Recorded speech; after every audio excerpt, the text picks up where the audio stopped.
В городском зоопарке Сан-Диего был вольер, который неизменно притягивал больше всего посетителей.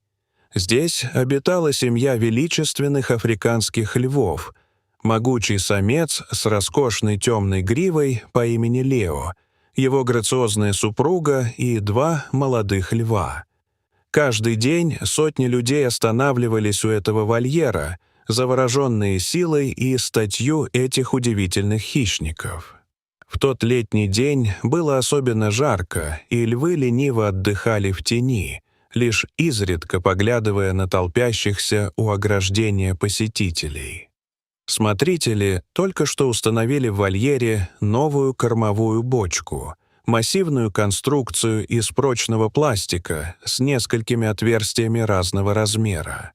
Это было специальное устройство для обогащения среды обитания хищников, призванное стимулировать их природные инстинкты.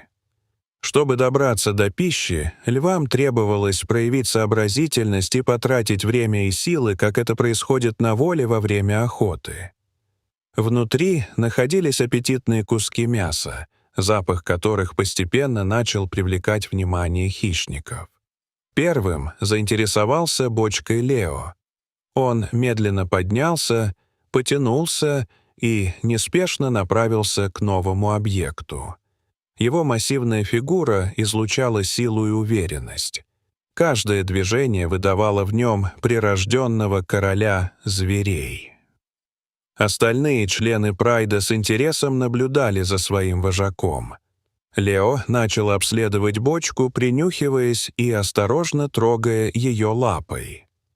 Запах мяса становился все более привлекательным, и лев начал активнее исследовать отверстия, пытаясь достать лакомство. Постепенно его движения становились все более энергичными.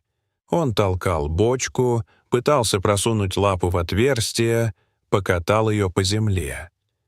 Зрители с восхищением наблюдали за этим представлением. Дети радостно смеялись, когда огромный хищник, словно домашний кот, играл с необычной игрушкой. Никто из посетителей зоопарка даже представить себе не мог, что через считанные минуты их беззаботный смех сменится криками ужаса.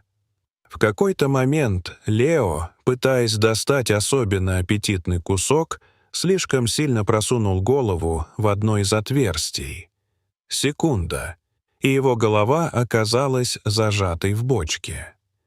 Сначала лев не придал этому значения, продолжая пытаться достать мясо, но когда попытался вытащить голову обратно, понял, что-то пошло не так. Первые минуты Лео сохранял относительное спокойствие, методично пытаясь освободиться. Он мотал головой, пятился назад, пытался зацепить бочку лапами. Но постепенно его движения становились все более резкими и хаотичными. Бочка, крепко сидевшая на голове, начала раздражать и пугать его. Лев заметался по вольеру, натыкаясь на препятствия и теряя ориентацию в пространстве. Его мощное тело врезалось в стены, он спотыкался о камни, падал и снова вскакивал. Остальные члены прайда в тревоге отбежали в дальний угол вольера, не понимая, что происходит с их вожаком. Толпа у вольера стремительно росла. Люди доставали телефоны, снимая происходящее, кто-то побежал звать на помощь работников зоопарка. Детский смех сменился встревоженными возгласами. Все понимали, что ситуация становится очень опасной. Лео продолжал свой безумный танец с бочкой на голове. Он врезался в поилку, разбрызгивая воду, опрокинул кормушку, споткнулся о бревно и с громким рыком покатился по земле. Пластиковая бочка глухо стучала о камни, но не поддавалась. Каждая новая попытка освободиться только сильнее затягивала ловушку. Прошло уже около получаса, и силы льва начали истощаться. Его движения стали менее энергичными, но более отчаянными. Через пластик доносилось его тяжелое, прерывистое дыхание. Было очевидно, зверь начинает задыхаться. К этому моменту у вольера собрался практически весь персонал зоопарка. Ветеринары готовили транквилизатор, но все понимали, даже если удастся усыпить Лео, остальные львы не позволят людям безопасно проникнуть в вольер. Требовалось какое-то другое решение, и времени на его поиски оставалось все меньше. Среди встревоженных зрителей находился Джеймс Хоук, человек, посвятивший свою жизнь работе с крупными хищниками.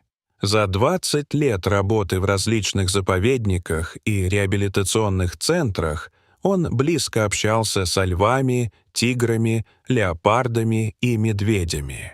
Он вытаскивал этих животных из ужасающих условий подпольных цирков и частных зверинцев, выхаживал их, восстанавливал их доверие к людям. Джеймс внимательно наблюдал за происходящим, анализируя ситуацию. Его опыт подсказывал, у льва осталось совсем немного времени. Паника и нехватка воздуха могли привести к потере сознания, или того хуже. Нужно было действовать немедленно. Он понимал, на какой риск идет. Одно дело — работать с хищниками, которых знаешь годами, и совсем другое — войти в вольер к незнакомым, встревоженным львам. Но именно его опыт работы с дикими кошками давал ему шанс. Он знал их язык тела, понимал их реакции, мог предугадать их поведение.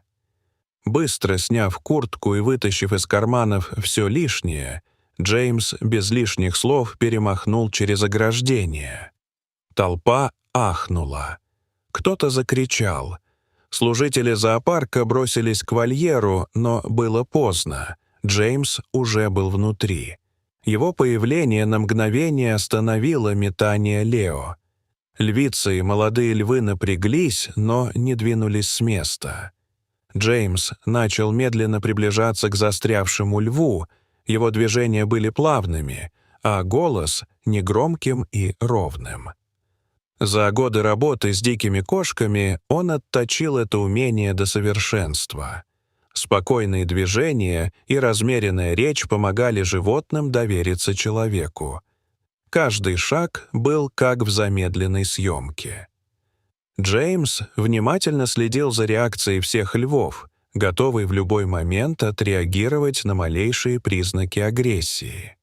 Его сердце колотилось как безумное, но внешне он сохранял полное спокойствие. Хищники безошибочно чувствуют страх и неуверенность. Лео снова начал метаться, но теперь его движения были гораздо слабее, силы покидали его. Джеймс, дождавшись подходящего момента, оказался рядом и крепко обхватил бочку руками. Лев дернулся, издав глухое рычание, но не попытался атаковать. Возможно, он чувствовал, что человек пытается помочь, а может быть, просто слишком ослаб для сопротивления. Теперь начался самый опасный момент. Джеймс осторожно ощупывал край бочки, пытаясь найти способ ее снять. Его лицо находилось в считанных сантиметрах от мощных челюстей льва. Одно неверное движение, одна паническая реакция животного, и последствия были бы фатальными. Пот заливал глаза, руки дрожали от напряжения, но Джеймс методично продолжал работу. Он нащупал место, где шея льва была зажата особенно сильно, и начал осторожно расширять отверстие, надавливая в определенных точках.